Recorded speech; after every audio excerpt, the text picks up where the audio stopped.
It's the year 1957, racism is high, people start staring everywhere, judging everyone by their looks. African American poverty and discrimination needed to end. This became the new hope. A new era began. Hello everyone, welcome back to another video of Criminal. Let's dive into the story of the infamous and dangerous crime organization Vice Lords.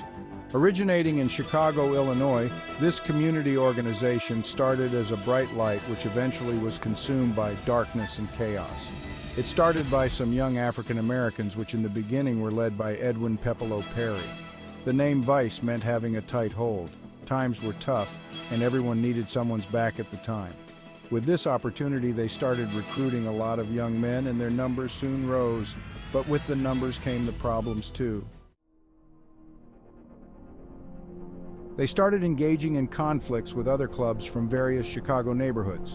By 1964, law enforcement named them as a primary target for their various illegal activities, including robbery, theft, assaults, battery, intimidation, and extortion. In an attempt at softening their public image, a leader of one of the original 8 Vice Lords changed the gang's name to Conservative Vice Lords, which came to serve as the foundation of the entire Vice Lord Nation. They developed new logos and advertised themselves as a community outreach group. They went as far as to petition for a community outreach chapter named Conservative Vice Lord Incorporated. This attempt was successful enough that the group began to receive a large amount of positive publicity from various politicians and community leaders. At the same time, the gang was successfully consolidating smaller neighborhood gangs, including the Cherokees, the Morphines, the Comanches, the Continental Pimps, the Imperial Chaplains, the Clovers, the Cobras, and the Braves, into the Vice Lord Nation. As a result, their numbers swelled significantly. In spite of the positive press, it was soon discovered that the Vice Lords were still violent criminals.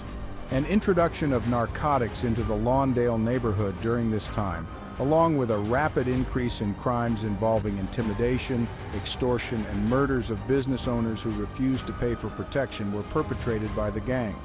In the 1990s, the VLs, while engaging in the usual activities, became much more sophisticated and expanded into mortgage fraud, credit card fraud, and money laundering.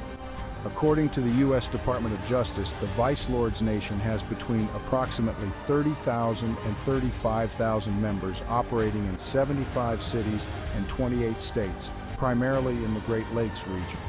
Having that many members, they needed to identify each other somehow. Usually they used tattoos on either of their hands below the thumb, often stylized with a top hat and cane, as well as a champagne glass and a glove.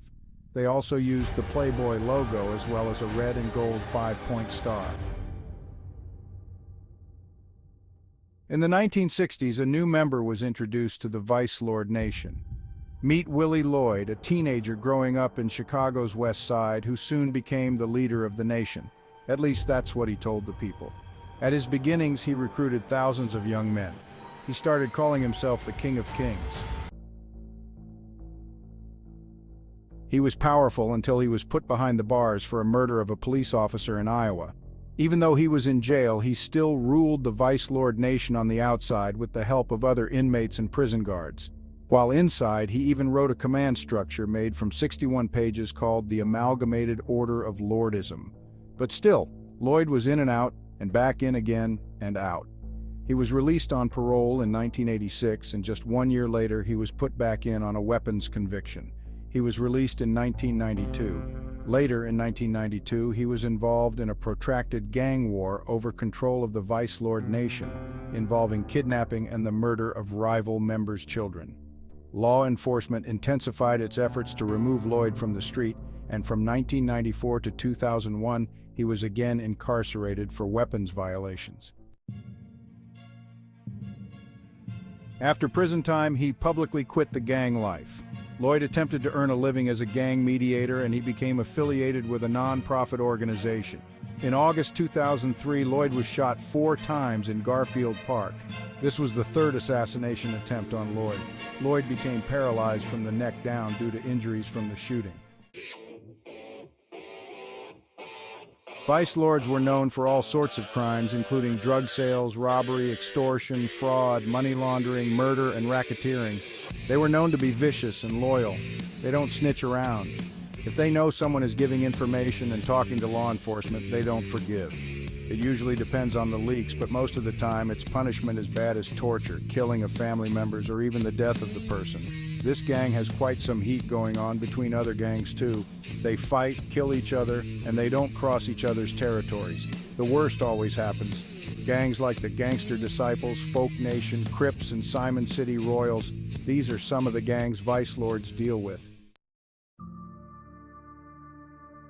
There you have it, folks, the story of Vice Lord Nation, teeth by teeth, fist by fist, gun by gun. They don't play around. Make sure to hit that like and subscribe button, and I will see you in the next one.